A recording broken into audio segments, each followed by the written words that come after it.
मैं चाचा असलम एक किसान।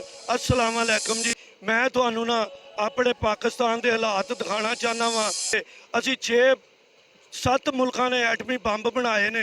ਜਿਹੜੇ 6 ਮੁਲਕ ਨੇ ਉਹਨਾਂ ਨੇ ਇੰਨੀ ਤਰੱਕੀ ਕੀਤੀ ਹੈ। ਸਾਡੇ ਪਾਕਿਸਤਾਨ ਨੇ ਜਦੋਂ ਦਾ ਐਟਮੀ ਬੰਬ ਬਣਾਇਆ ਅਸੀਂ ਦਿਨ ਬਰ ਦਿਨ ਥੱਲੇ ਗਏ ਆ। ਸਾਡੀ ਗਰੀਬੀ ਨਹੀਂ ਰੁਕੀ। ਇੰਨੀ ਗਰੀਬੀ ਹੈ ਸਾਡੇ ਮੁਲਕ 'ਚ। ਇਹ ਸਾਡੇ ਹੁਕਮਰਾਨ सानू गरीब आवाम नू मारन डे ने, आप ऐशा करन डे ने। ते मैं इस बंदे नाल तुहानू मिलाना वा। अस्सलाम वालेकुम जी। वालेकुम अस्सलाम जी। भाजी तुहाडा नाम की है जी मेरा नाम नासर। ते कदों दा इत्थों काम कर रहे हो? ਇੱਥੇ ਹੋ गए ने जी 27-28 साल। ए रोज ही इत्थे बह के कमा रहे हो, अपने बच्चों नू हक हलाल खुआ रहे हो, ते की तरक्की कीती है तुसीं? कोई तरक्की नहीं हुई जी। साढ़े घर ते चाहिए मंजी नहीं, बिस्तरा नहीं, मुल्क साढ़ा करजाई है। ठीक है। तो वो दूसरी गल है कि जी कर्जा लई जाते हैं, खाई जाते हैं, सानू हासिल कुछ नहीं जी। होर की कहना चाहोगे ए अपने काम दे मतलब कि तुहाडे कोल गाहक आ रहे हैं, किन्ने पैसे तुसीं कमांदे हो? बस जी 500-600 रुपया मसां कमाई दा है। उस तो बाद बस ਜਦੋਂ ਇਮਰਾਨ ਖਾਨ ਦੀ ਹਕੂਮਤ ਸੀ ਉਹਦੇ ਤੋਂ ਪਹਿਲੇ ਹਕੂਮਤਾਂ ਸਨ, ਉਦੋਂ ਤੁਸੀਂ ਕਿੰਨਾ ਕੁ ਰੋਜੀ ਰੋਟੀ ਕਮਾ ਲੈਂਦੇ ਸੋ, ਤੇ ਹੁਣ ਤੁਹਾਡੇ ਕਾਰੋਬਾਰ ਦੇ ਹਾਲਾਤ ਕੀ ਨੇ? सर जी हुण तो ज़्यादा ही डाउन हो गए ना कारोबारां दे हालात। पहले ठीक सन कारोबारां दे हालात। तो यह महंगाई होने च, तेल महंगा होने च, यह चीज़ां होने दे विच जिहड़ा ना जी बहुत ज़्यादा ही वो मसले हो गए ने हुण ते। हाँ जी। ਅੱਛਾ ਭਾਈ ਨਾਸਰ, ਤੁਸੀਂ ਇਹ ਦੱਸੋ ਕਿ ਤੁਸੀਂ ਇਹ 500-700 ਰੁਪਈਆ ਲਿਜਾਂਦੇ ਹੋ ਜਾਂ 1000 ਰੁਪਈਆ ਲਿਜਾਂਦੇ ਹੋ, ਤੁਹਾਡਾ ਕੀ रोटी रोजी है जी पट्टे फाटे पुराने कपड़े जुतियां लै लैन दियां। ठीक है। खाना पीना चाहिए नहीं, सही खाना पीना नहीं हैगा। बस वो सब संग सरफे नाल रोटी खानी है। जिथों सस्ती लभनी हो, भावें वो गंदा माहौल होवे जां चंगा होवे, उत्थों असां रोटी रोजी खानी। ਤੇ ਭਾਈ ਨਾਸਰ ਕੋਈ ਸ਼ੈ ਬਣਾਈ ਵੀ ਹੈ, ਕੋਈ ਹਮਾਮ ਹਮੂਮ ਤੁਸੀਂ ਆਪਣੇ ਬੱਚਿਆਂ ਨੂੰ? नहीं भाईजान कोई चीज़ नहीं बनाई, कुछ भी नहीं। बच्चे जवान ने चारे ही, लेकिन रोज़गार नहीं है। मिल्लां फैक्ट्रियां किते काम करते हैं तो कोई हाल नहीं जी। ਲੋ ਜੀ, ਇਹ ਭਾਈ ਹੁਣੀ ਸੜਕ ਦੇ ਉੱਤੇ ਫੱਟਾ ਲਾ ਕੇ ਬੈਠੇ ਨੇ ਤੇ ਅਸੀਂ ਇਹਨਾਂ ਨੂੰ ਪੁੱਛਿਆ, ਇਹਨਾਂ ਨੂੰ 8-10 ਸਾਲ ਹੋ ਗਏ ਨੇ ਫੱਟਾ ਲਾਇਆ ਹੋਇਆ, ਇਹਨਾਂ ਨੇ ਤਰੱਕੀ ਨਹੀਂ ਕੀਤੀ।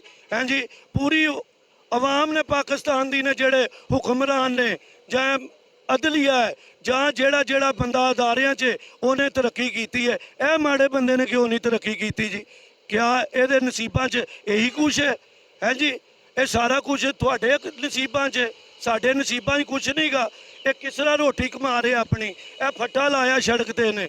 ਹਾਂਜੀ, ਤੇ ਮੈਂ ਫਿਰ ਭਾਈ ਨਾਸਰ ਨੂੰ ਪੁੱਛਣਾ ਚਾਹਾਂਗਾ, ਭਾਈ ਨਾਸਰ, ਤੁਹਾਡੀ ਕੋਈ ਸੋਚ ਹੋਵੇ, ਤੁਹਾਡੇ ਅਖਰਾਜਾਤ ਹੋਣ, ਤੁਹਾਡੇ ਬੱਚਿਆਂ ਦੀ ਘਰ 'ਚ ਲੜਾਈ ਇਸ ਤਰ੍ਹਾਂ ਹੁੰਦੀ ਹੋਵੇ? सारी गल है जी, रोजी जदों घट होनी है तो फिर किसी की ख्वाहिशात पूरी नहीं होनी तो लड़ाइयां तो होनियां ने।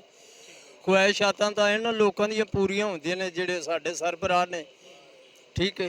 इन्हां दियां ਤੁਹਾਨੂੰ ਚਾਹ ਤੋਂ ਵੀ ਡੱਕਣ ਡਏ ਨੇ, ਰੋਟੀ ਤੋਂ ਵੀ ਡੱਕਣ ਡਏ ਨੇ। ਹਾਂਜੀ, ਆਪ ਐਡੇ ਪ੍ਰੋਟੋਕੋਲ ਲੈਣ ਡਏ ਨੇ। ਤੁਸੀਂ ਕੀ ਕਹਿਣਾ ਚਾਹੋਗੇ?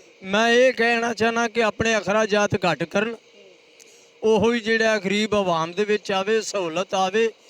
ਗੌਰਮੈਂਟ ਜਿੰਨੇ ਵੀ ਖਾਤੇ ਨੇ ਨਾ ਉਹ ਬੰਦ ਹੋਣੇ ਚਾਹੀਦੇ ਨੇ। ਇੱਕ ਮੁਲਾਜ਼ਮ ਬਹੁਤ ਵੱਡੀ ਤਨਖਾਹ ਲੈ ਰਿਹਾ ਹੈ, ਉਹਨੂੰ ਗੱਡੀਆਂ ਮਿਲੀਆਂ ਨੇ ਘਰ। ਠੀਕ ਹੈ। ਉਹਨਾਂ ਨੂੰ ਬਾਹਰ ਮਿਲੀਆਂ ਨੇ ਤਨਖਾਹ। ਉਹਨਾਂ ਦੇ ਵਿੱਚ ਇੱਕ ਮੁਲਾਜ਼ਮ ਹੈਗਾ, ਉਹਦੇ ਬੱਚਿਆਂ ਨੂੰ ਵੀ ਗੱਡੀਆਂ ਮਿਲੀਆਂ ਨੇ, ਇੱਕ ਇਕੱਲੇ ਮੁਲਾਜ਼ਮ ਨੂੰ ਦੇ ਦਿਓ। ਠੀਕ ਹੈ। ਉਹਨਾਂ ਸਾਰਿਆਂ ਖਾਨਦਾਨ ਨੂੰ ਮਿਲੀ, ਜਿੱਥੇ ਦਿਲ ਕਰਦੇ ਨੇ ਜਾਂਦੇ ਨੇ।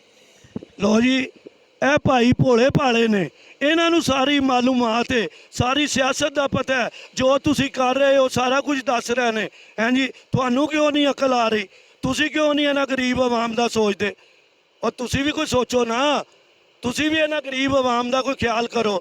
ਤੁਸੀਂ 28 ਗੱਡੀਆਂ ਤੋਂ ਲੈ ਕੇ कराची गया प्रोटोकॉल, साड़ी रोटी भी बंद करना ते चाह भी बंद करना, साडा जीना भी तू हराम किया होया। उत्तों बिजली के बिलों के टैक्स लाई जा रहे हैं। हैं जी, जे असीं दुध लैन जाने वो भी टैक्स, साबन लैन जाने वो भी टैक्स। तो यह माड़ा बंदा है, अपनी रोटी रोजी कमा रहा है। अज तक कले का किसी ने ख्याल नहीं किया। ठीक है भाई, बड़ी मेहरबानी ताबेदार जी, बड़ी मेहरबानी। अल्लाह तुहाडे कारोबार च बरकत पावे, अल्लाह तुहानू हमाम देवे। हैं जी, ये जिहड़े हमाम वाले ने वो किन्ने पैसे देंदे?